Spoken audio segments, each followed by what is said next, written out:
As I was telling you guys, there was nothing to worry about. Ryan Poles gets it done. He extends Montez Sweat to a 4-year contract worth $98 million total, an average of $24.5 million per year with $72.8 guaranteed, and with incentives it could be up to $105 million. Okay, a massive deal for the pass rusher that we just traded for, who's going to improve the Chicago Bears football team a lot in the next 4 years. What's going on, guys? I'm back with another Chicago Bears news update video, which I'll be doing anytime the Chicago Bears news going on. So subscribe to my channel if you guys have my thoughts and my opinions on latest breaking Chicago Bears news. And what did I say in my last video, in the Andrew Billings video, guys? I said that we should not be freaking out about this potentially not happening because there was no chance that Ryan Poles would trade a pick that high and not extend the guy. Okay, I know that he did trade a high pick for Chase Claypool just last year, which got Bears fans some PTSD when he traded another high pick this year, but the two situations were nowhere close to the same, as I was saying, and Montez Sweat is actually a proven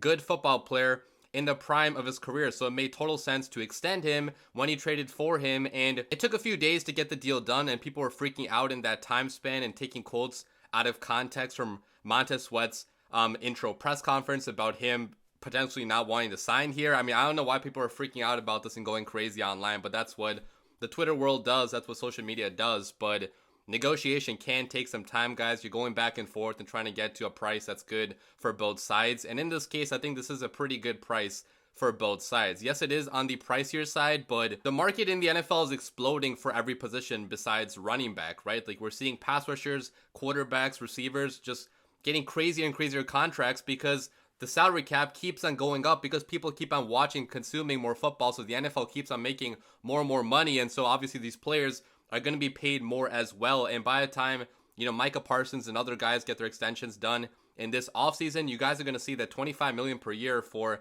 a pretty good pass rusher and an elite run defender is a pretty fair price for him. Okay, that's aligned with what other players in this marketplace are getting at his talent level. And I think Brad Spielberger from PFF, who's a big salary cap guy, he did predict that this contract was going to be around the $100 million mark. So it's not a totally crazy price. I think people were predicting it was going to be at least this much. And yes, it is a lot of money, but like I mentioned, the salary cap keeps on going up. The Bears have so much cap space in the foreseeable future because of Ryan Poles completely resetting the Chicago Bears salary cap situation and not really overpaying too many guys. So, definitely a good deal for Montez Sweat. It's probably going to be the last big deal he gets in his career because he's going to be 31 years old by the time this extension is over. So we're basically getting him, for his prime. So I'm okay with the price, okay? I'm not going to go out and say it's a steal for the Bears because it's clearly good value also for Montez Sweat. I'm sure Montez Sweat is very happy with all this money that he got, but he does deserve it being as good as he is,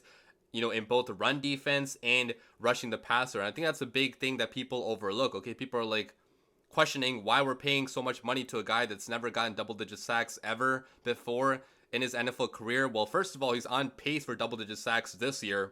Okay, he already has 6.5, and we're at the halfway point, so he very well could have double-digit sacks this year for the first time in his career. And also, he's an elite run defender, guys, so he can be on the field for every single down, which is invaluable for a defensive coordinator. And Montez Sweat also has been healthy throughout his entire career, besides for some stretch of 2021 where he had a minor injury, but besides that, he's played in every single game, so he has been healthy and available, knock on wood. So a guy that you can rely on to be on the field for you. He's a model teammate.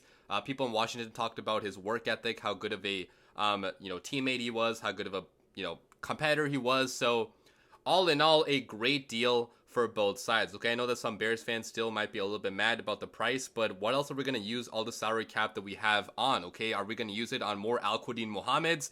Certainly not. Okay, I want actual elite good football players on my team, and Ryan Poles got a proven good football player on the Chicago Bears that's going to improve our run defense, improve our pass rush, improve our entire defense as a whole throughout the next 4 years. Now, it is going to be interesting to see what Jalen Johnson thinks about this because he did say in his last presser, that he would feel some type of way if the Bears did extend Montez Sweat before him. But Jalen Johnson is a grown man. He understands this is a business. So if he takes it personally, that's on him, okay? I know it probably doesn't feel good for him to have a new player come in and get paid before him, but the NFL is a brutal business, and you can't stop making business moves if you are Ryan Poles just because of one player, Jalen Johnson, being a little bit unhappy. So I really hope that we can extend Jalen Johnson still. I think there still is a path to get a deal done eventually, but if we don't get a deal done, the franchise tag is right there, so we're not going to lose Jalen Johnson for nothing, guys. Like, worst case scenario, we franchise tag him, and if he really doesn't want to be here still,